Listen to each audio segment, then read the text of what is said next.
नमस्कार। आज का हमारा टॉपिक है सेलेक्टिव अटेंशन। सेलेक्टिव अटेंशन ये एचडी बच्चों के लिए है।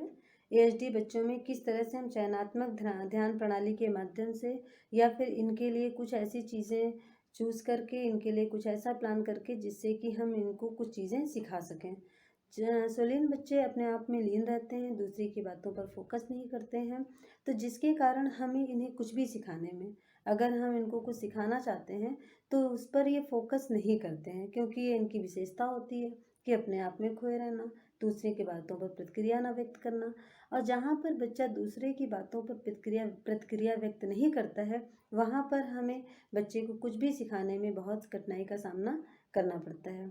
इन बच्चों पर तो सबसे पहले हम तो इनको कुछ भी इनके लिए एजुकेशनल या एडीएल या कुछ भी प्लान करने से पहले, मैनेजमेंट प्लान करने से पहले हमें इनकी विशेषताओं को, इनके लक्षणों को जानना ज़रूरी होता है कि बच्चे में क्या प्रॉब्लम्स होती हैं। फिर इनके लिए अगर ये प्रॉब्लम्स हैं तो इनके लिए हम मैनेजमेंट प्लान कैसे कर सकते हैं। जैसा कि सभी को पता है कि ऑटिज्म बिगड़ा संचार और सामाजिक संपर्क न्यूरोलॉजिकल गंभीर ध्यान संबंधी विकार है। अर्थात जो बच्चे की समस्या को हम जीवन के प्रथम 3 वर्षों में पहचान सकते हैं। अर्थात ये जो समस्याएं होती हैं, ये बच्चे की स्टार्टिंग के 3 साल के अंदर इनकी समस्याएं उजागर हो जाती हैं और ये प्रूफ हो जाता है कि बच्चा ऑटिस्टिक है। बच्चा ऑटिस्टिक है अर्थात बच्चे में एक प्रकार की विकलांगता है। ये बच्चा अगर किसी से बात नहीं कर रहा है, अपनी चीज़ों को बता नहीं रहा है, अपनी नीड को दूसरों से शेयर नहीं कर रहा है, चिल्ला रहा है, दूसरे बच्चों से कुछ अलग व्यवहार प्रदर्शित कर रहा है, तो अर्थात ये सारी समस्याएं क्या है, ये ऑटिज्म के लक्षण है। ये बच्चे के जीवन के प्रथम 3 वर्षों में पहचाना जा सकता है। ठीक, दूसरी बात है कि ऑटिज्म बच्चों की एक समस्या ये होती है कि ये अपने आप में लीन रहते हैं। और किस तरह से लीन रहते हैं, जैसे कि घड़ी की सुई को चलते हुए देखना, काफ़ी समय तक घूमती हुई चीज़ों को देखना पसंद करते हैं। अगर पंखा चल रहा है तो उसको देखना पसंद करेंगे। गाड़ी के पहिए को, जैसे टॉयज होते हैं, टॉयज को नचाते रहना, उनके पहियों को काफ़ी घंटों उसमें नचाते रहना, ये इनको पसंद होता है। ये करना इनको बहुत मज़ा आता है। टो वॉकिंग करना, हो सकता है आधा घंटा 1 घंटा तक बच्चा गोल गोल अपने पैर के पंजे के बल चलता रहे और वो सर्कल में हो सकता है कि आधा 1 घंटे तक उसमें अपने आप को बिजी रखे।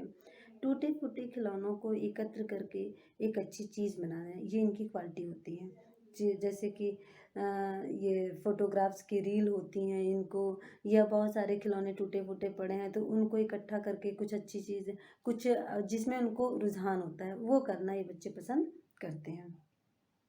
तो दूसरी बात है, अगर इनको हम कुछ सिखाना चाहें तो हम कैसे प्लान कर सकते हैं। जैसा कि इन आर्टिस्टिक बच्चों का जो रूटीन्स होता है वो बड़ा ही बिगड़ा हुआ होता है, क्योंकि वो अपने अकॉर्डिंग सारे कार्यों को करना पसंद करते हैं, आपकी बात पर फोकस नहीं करते हैं। जब आपकी बात पर वो फोकस नहीं करेंगे तो हम उनके लिए कोई भी मैनेजमेंट प्लान करते हैं वो असफल हो जाता है, क्योंकि वो आपकी बात पर कोई भी प्रतिक्रिया व्यक्त नहीं करते हैं। इनको जो भी चीज़ें सिखाई जाती हैं उसका रिजल्ट बहुत ही स्लोली अर्थात धीरे धीरे आता है। अगर हम चाहें, पेरेंट्स चाहते हैं कि अगर बच्चों को कुछ सिखाया जा रहा है तुरंत उसका रिजल्ट मुझे देखने को मिले, लेकिन ऐसा नहीं होता है। हम रिजल्ट तब दे सकते हैं जब बच्चा आपकी बातों पर फोकस करे, आपकी बात को माने। बट सुलीन बच्चों का होता है कि आपकी बातों पर फोकस ही नहीं करते हैं, तो इसलिए इनके लिए जो भी मैनेजमेंट प्लान किया जाता है उसका रिजल्ट बहुत ही धीरे धीरे देखने को मिलता है। तो हम सबसे पहले इनके लिए जो प्लान करेंगे वो इनकी एडीएल से रिलेटेड प्लान करेंगे। एडीएल, जैसा कि मैंने बताया कि बच्चे को अगर भूख लगती है तो वो अपने अकॉर्डिंग खाना भी नहीं मांगेगा, बल्कि अपनी भूख को प्रदर्शित करेगा अलग तरीके से, रोना, चिल्लाना, चीज़ों को तोड़ना फोड़ना। तब पेरेंट्स समझ जाते हैं, क्योंकि ये उनकी हैबिट होती है, तो वो समझ जाते हैं कि अर्थात बच्चे को भूख लगी है और ये इसके खाने का समय है, और ये अपने समयानुसार ही खाना पसंद करते हैं।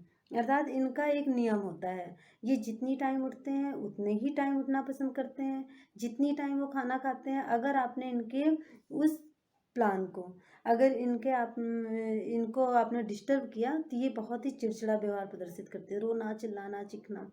तो फिर इनके लिए जो हम मैनेजमेंट प्लान करते हैं एडीएल को मेंटेन करने के लिए, वो हम एक चार्ट का यूज़ करते हैं।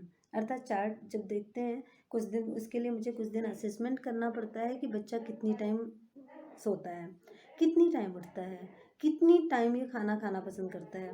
तो जैसे मान लीजिए कि बच्चा 10 बजे सो के उठ रहा है, अब मुझे ये कोशिश करना है कि बच्चा हमारा 6 बजे तक सो के उठे। तो उसके लिए क्या करते हैं कि चार्ट यूज़ करते हैं। तो सबसे पहले हम असेसमेंट चार्ट बनाते हैं। असेसमेंट चार्ट में हम देखते हैं कि बच्चे की पूरी दिनचर्या की टाइमिंग क्या है। फिर उस टाइमिंग के अकॉर्डिंग हम बच्चे को धीरे धीरे पीछे ले आते हैं। जैसे कि इसके लिए हमें पेरेंट्स से संपर्क करना पड़ता है और उनको ही ट्रेंड करना पड़ता है, क्योंकि ये जो मैनेजमेंट प्लान होता है वो ज़्यादातर घर पर ही होम बेस्ड ही हो सकता है। स्कूल में इसको हम मैनेजमेंट प्लान नहीं कर सकते।